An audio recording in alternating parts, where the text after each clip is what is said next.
के अंदर भरा हुआ जो शब्दों का तालमेल है ये नहीं है। ज्ञान वो नहीं है जो हम ग्रहण कर रहे हैं, ज्ञान वो है जो हमने अंदर से जगा लिया है।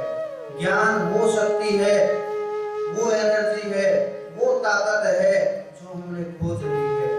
समाधि ये नहीं कि बैठे रहे, समाधि वो है जब बुद्धि सम हो गई, जब सब कुछ हमने उसको अर्पण कर दिया कि तेरा है जो भी कुछ है, हमने उसके पीछे से अपना अहंकार हटा दिया। तो जो जागा हुआ व्यक्ति है कभी न गलत कर सकता है न ठीक कर सकता है। तो आप जागिए, जो जितना जागता चला जाएगा उतना ही आगे बढ़ता चला जाएगा, क्योंकि जागा हुआ व्यक्ति केवल बुद्ध होता है, केवल जागा हुआ व्यक्ति होता है। वो न स्त्री होता है, न वो पुरुष होता है, न वो जीव होता है, न वो कोई राजा होता है, वो कुछ भी नहीं होता है, वो केवल बुद्ध होता है। उसके अंदर बोध हो गया है, उसने जान लिया है अपने को, और जिसने अपने को नहीं जाना वो अज्ञान के अंदर ही भरा पड़ा है। वो कितना भी जान ले, कितना भी पाले, कितना भी विचारशील हो जाए, वो कितनी भी खोज कर ले, लेकिन जिसने अपने को नहीं जाना उसने कुछ नहीं जाना। जिसने अपना अहंकार उस कर्तापन से नहीं हटाया वो नहीं पहुंच पाया। तो अपने आप को जानिए, खोजिए, पहचानिए, और इस भ्रम से दूर होते हुए उस ब्रह्म की ओर बढ़िए। जितना भी आप कोशिश करेंगे भजन के साथ, प्रेम के साथ, भाव के साथ, श्रद्धा के साथ, जो जितनी मेहनत लगन करेगा, क्योंकि एक बात और कही है कि जब आप बढ़े तो मार्ग का भेदी साथ होना चाहिए। मार्ग के भेदी बिना कोई साथ ले जा नहीं सकता। अगर आपको नाव प्राप्त भी हो गई, अगर आप उस नाव के अंदर बैठ भी लिए, अगर उस नाव में केवट नहीं हुआ, उस नाव को खेने वाला नहीं हुआ, उस नाव को दिशा देने वाला नहीं हुआ, उस नाव को चलाने वाला नहीं हुआ, तो वो नाव कितनी देर चलेगी और कहां तक आपको लेकर के जाएगी? नहीं ले जा सकती। वो नाव आपको भी डुबोएगी और वो खुद भी डूब जाएगी। इसी प्रकार से ये शास्त्र हैं। अगर आपको शास्त्र प्राप्त भी हो गए, आपने जान भी लिया, खोज भी लिया उसका रास्ता, तब तक जब तक उसको खेवट नहीं मिला तब तक नाव का कोई लाभ नहीं होगा। तो आप खेवट की तलाश कीजिए। खेवट अगर होगा तो नाव भी तैयार हो जाएगी, क्योंकि खेवट नाव को तैयार करने जानता है, खेवट नाव को तैयार करने का तरीका जानता है। तो अगर खेवट साथ है तो अनेकों नाव तैयार होती चली जाएंगी। अगर खेवट न हो तो नाव कुछ भी नहीं है, नाव बर्बाद होती चली जाएगी। कितनी भी नाव हो, जब मझधार आती है, जब झाल आती है, जब बवंडर आता है, जब लहरें उठती हैं, जब चक्रवात आता है, जब तूफान आता है, तो सब का सब कुछ उस सागर के अंदर समा जाता है। लेकिन जब खेवट साथ हो तो उस झकझोर देने वाले चक्रवात से भी बाहर निकाल लेता है, उससे बवंडर से भी बाहर निकाल लेता है। आप खेवट की तलाश कीजिए। जो खेवट तक नहीं पहुंच पाए, जो उसको नहीं पहचान पा रहे, जिनको भरोसा नहीं हो पा रहा, कुछ ऐसे भी जीव होते हैं जो खेवट जिस प्रकार से मैंने पहले बताया कि पहले गिरे तो भाग लिए घर की ओर, तो उसमें भी खेवट की ही कमी मानते हैं। उसको भी जो तैरना सिखा रहा है उसी की कमी मानते हैं। हम बड़ा आश्चर्य में देख रहे हैं कई बात, हम बहुत गहराई तक चले जाते हैं। सोचते सोचते एक जीव ने हमसे कहा कि मैं आपको ये तो मानता हूँ कि संसार में ज्ञान में आपके बराबर कोई नहीं है, ये भी मानता हूँ कि आपके समान शायद इस संसार में किसी के पास ताकत न हो, लेकिन मैं ये नहीं मानता कि आप संसार को जानते हैं। मैं उस जीव की ओर देखता रहा और मुस्कुराता रहा, विचार करता रहा, लेकिन हम बोले कुछ नहीं। फिर आज हम उसका उत्तर देने के लिए बैठे हैं, आज हम उसका उत्तर जरूर देंगे। देखेंगे कि जागा हुआ व्यक्ति कभी गलती नहीं करता और जागा हुआ व्यक्ति कभी बंधन में बंधता नहीं। जागा हुआ व्यक्ति सब बंधनों से परे होता है।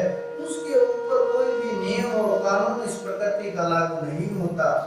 उस परमात्मा का जो भी नियम है ये तो सब कुछ खुल गया है, सब कुछ अनंत हो गया है। उसने अपने को मिला दिया गया है। जो ठीक ही नहीं कर रहा वो गलत कैसे कर सकता है? नहीं हो पाएगा उससे गलत। तो जो वो कर रहा है वही नियम बनता चला जाता है। आप इतिहास उठा करके देख लेना, महात्मा बुद्ध की ओर नजर दौड़ा करके देख लेना।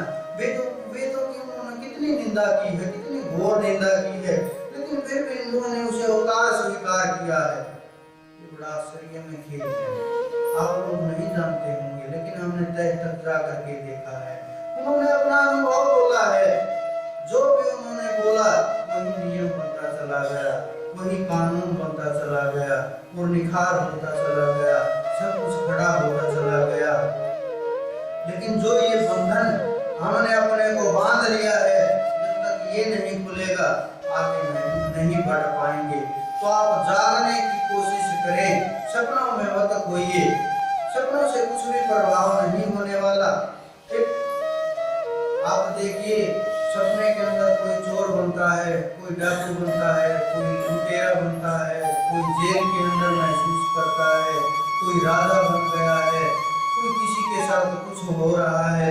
लेकिन जब ही जागे तो कुछ नहीं, बिल्कुल समाप्त सब कुछ है। भूल गए क्या हुआ था, क्यों छाप सी रह गई है, केवल अनुभव सा रह गया है। तो इसी प्रकार से हमारे जीवन में ये हो रहा है। ये संसार बिल्कुल सपने की तरह से है।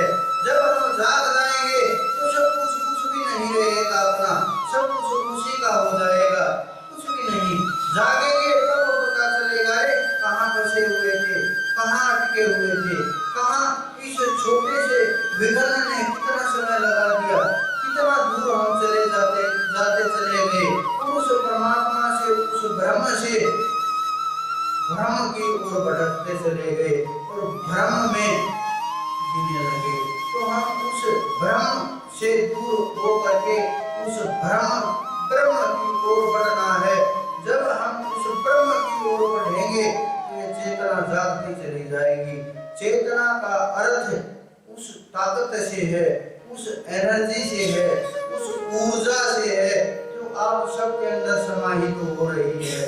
जब आप उस चेतना की ओर बढ़ोगे तो जो आपकी पिंगला नाड़ी है ये उस सत्य के तराजू के ऊपर तुलने लगेंगी और नाम का स्मरण होने लगेगा। एक धुन उस नाम की होगी और फिर उस नाम से भी परे होते चले जाएंगे और मन संकल्प विकल्प मुक्त हो जाएगा। तभी वो जीव जाग पाएगा। तो जागे हुए जीव से कभी गलती, क्योंकि उसे भूल होती ही नहीं। कुछ लोग समझते हैं कि भूल हो गई होगी, कुछ लोग समझते हैं रास्ता गलत होगा। एक जीव ने हमसे कहा कि क्या ये गलत नहीं है? ऐसा नहीं। तो हमने भी कह दिया हाँ गलत है, लेकिन हाँ हमें ये करना है। बड़ा आश्चर्य में थे, क्योंकि वो जानते नहीं जागा हुआ जीव कभी गलती नहीं कर सकता। लेकिन बाद में उन्हें अनुभव हुआ, होता चला गया, हो रहा है। तो आप इस वो माया के जाल से, इस भ्रम से निकल करके जागने का प्रयत्न कीजिए, समय को खोजने का प्रयत्न कीजिए। जो खोजता चला जाएगा वो आगे बढ़ता चला जाएगा। जो जिस रास्ते से, जो जिस भाव से, जो जिस प्रेम से, जो जहां खड़ा है वहीं से आगे बढ़ने का प्रयत्न कीजिए। क्योंकि अगर आप दूसरे के साथ बढ़ने का प्रयत्न करेंगे, ये यहाँ खड़ा है मैं भी इसके साथ भागूं, नहीं हो पाएगा। ये हो सकता है आप जहाँ खड़े वहीं से भाग चलें, तो जो आगे दूर पहुंच रहा है उससे भी आगे निकल जाएं। क्यों? क्योंकि जिसने अपने आप को जान लिया वो सर्वत्र हो गया। वो उसका रोम इस प्रकृति के अंदर, इस ब्रह्मांड के अंदर व्याप्त हो गया और अपने अंदर वो ताकत अनुभव कर रहा है।